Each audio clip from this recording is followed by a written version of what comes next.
Hello students, welcome back to Science Online Classes. I am Jafar Bashar, your science teacher. Dear students, in the previous classes we studied some of the cell organelles such as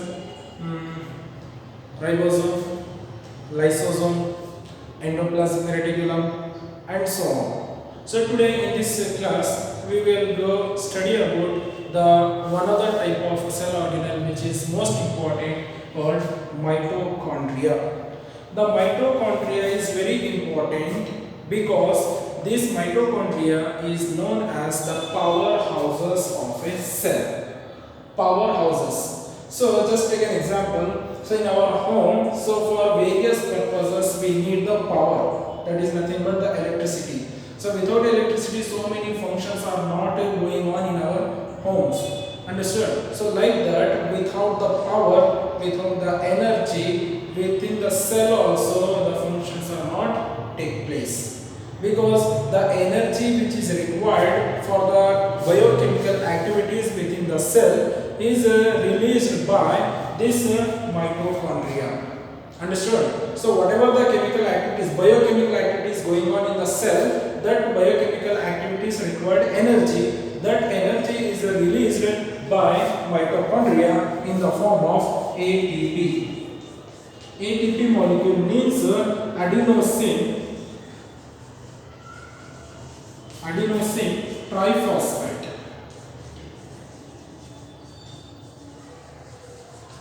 So the energy which is released by mitochondria in the form of ATP molecule, adenosine triphosphate. So this adenosine triphosphate is also called as energy currency of a cell.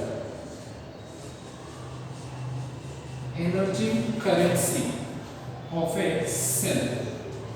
Why? Because this ATP molecule only providing the energy to the different parts of a cell to function as biochemical activities. Remember, so this mitochondria is very important. So that's why we are going to study about this. Understand? So let me study the structure of a mitochondria. So remember that mitochondria is oval shape or spherical in shape. Oval or spherical in shape. So this oval or spherical in shape sometimes it looks like a rod shape. So this mitochondria, when we are seeing the vertical section of a mitochondria, so we can see these structures and these are the parts. So let me see. The mitochondria is made up of by two layers. The outer layer which is called as outer membrane and the inner layer which is called as inner membrane. So there are two membrane is covered to a mitochondria. So the outer membrane is very smooth and it is porous. So because of the transfer of energy which is produced inside the mitochondria in the form of ATP, that ATP molecules will move from mitochondria to required cell organelles within the cell. So that's why this outer membrane is very smooth and it is porous to transfer the energy from inside to outside the mitochondria. Understand? And then the inner membrane. The inner membrane, you can see the inner membrane has defolded. This defolded inner membrane is called as cristae.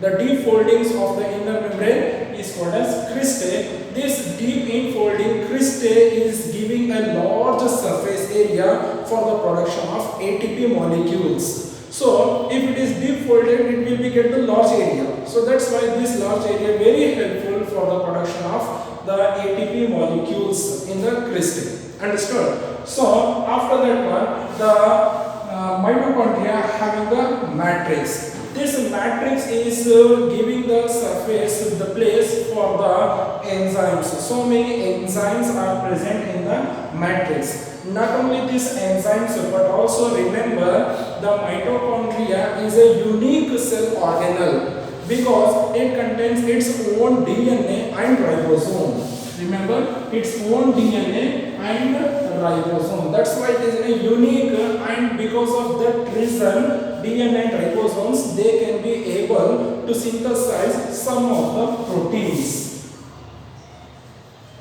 some of the proteins they can produce themselves.